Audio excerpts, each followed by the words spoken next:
me here today, I'm pleased to introduce you to Ian O'Brien. He's a VP of Strategic Sourcing for American Cancer Society. So the first nonprofit that we've had on our interview series, and I'm glad you're here. Me too. Thanks for having me. So a nonprofit, very different world than big corporate, and yet you are a huge organization. Yep. So tell me a little bit about American Cancer Society.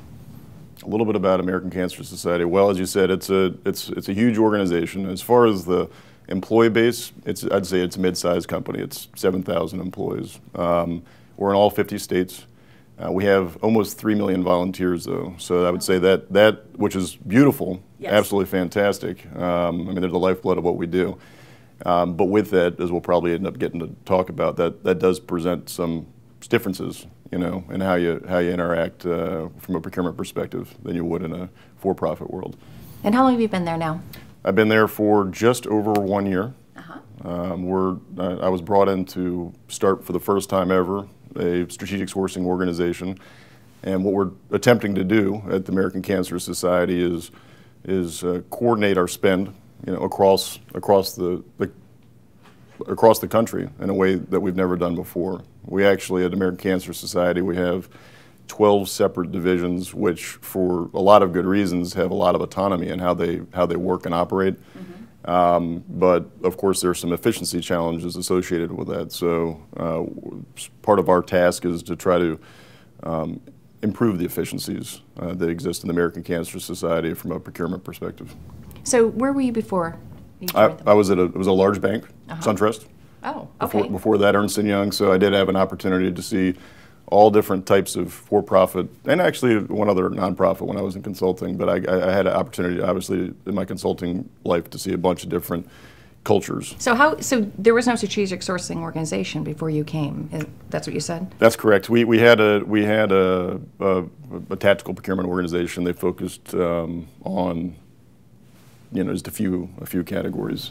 And so you've only been there a year though, so how well aligned now is the Office of the CP0 with the rest of the organization? I would say extremely aligned. Or I would say the Office of CPO with the executives, and we're helping really as part of a larger transformation that American Cancer Society is going through. So I talked a little bit about some of the efficiencies that we're trying to garnish within the procurement world, but we're trying to do that across the organization. I touched on the fact that we have 12 independent divisions that are all across the country, and again, there's a lot of real benefits to that in the way that we're able to tie into the community, et cetera.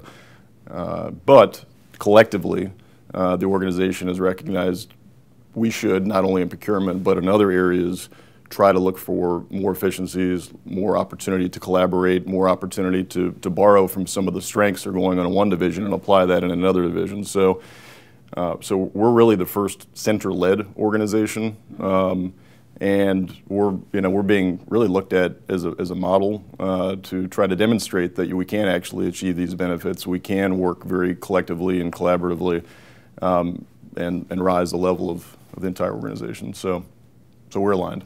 Good. So would you say now that the CEO, COO type folks in your organization are aligned with the goals for procurement? Are they? And so maybe the second part of that is, are they buying off on your goals, or are they telling you what your goals are?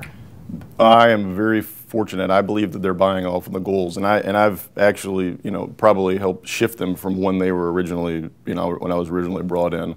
I would say that when I was brought in, which is completely normal, one of the main purposes was cost containment, and of course that's something that we need to do. Part of what I'm attempting to do is educate folks on all the other benefits that are associated with sourcing and procurement in a holistic manner. So very regularly when I get in front of the CEOs and the COOs, CFOs across all the different organizations, as I educate them on, you know, again guys, it's not just about cost, it's about risk, it's about efficiencies, it's about quality, in some cases it's about revenue generation or donation generation. So you know, as I continue to make sure that people are aware of all those different benefits that we can drive, they're certainly aligned with that concept. And I think they've also recognized that that I actually believe that, and that I'm not going to do anything silly as far as, you know, simply chasing every single dollar, because, you know, all those other benefits that I mentioned have to be weighed in equally. Yeah. So a year into the job now, let's look forward, let's say 2 or 3 years, what do you hope to accomplish? What's on your plate? Well, we're going after really every spend category there is. We've got a relatively small team, so we've only been able to go after a handful of categories. Some I would consider more complex, but a lot of them are certainly more operational in nature. What I'd like to accomplish is the ability to be welcomed into all the different categories. So far, I would say that that's good. Our demand for requests for assistance are far exceeding what we're actually able to to that's assist. marvelous within a year. We're Wow. Very fortunate. We're very, very fortunate. And I would say that, I got a great team and a lot of support, as we've talked about, from the CEOs and direct reports, et cetera. So, in a few years, I'd like to have tackled a few more of the complex categories.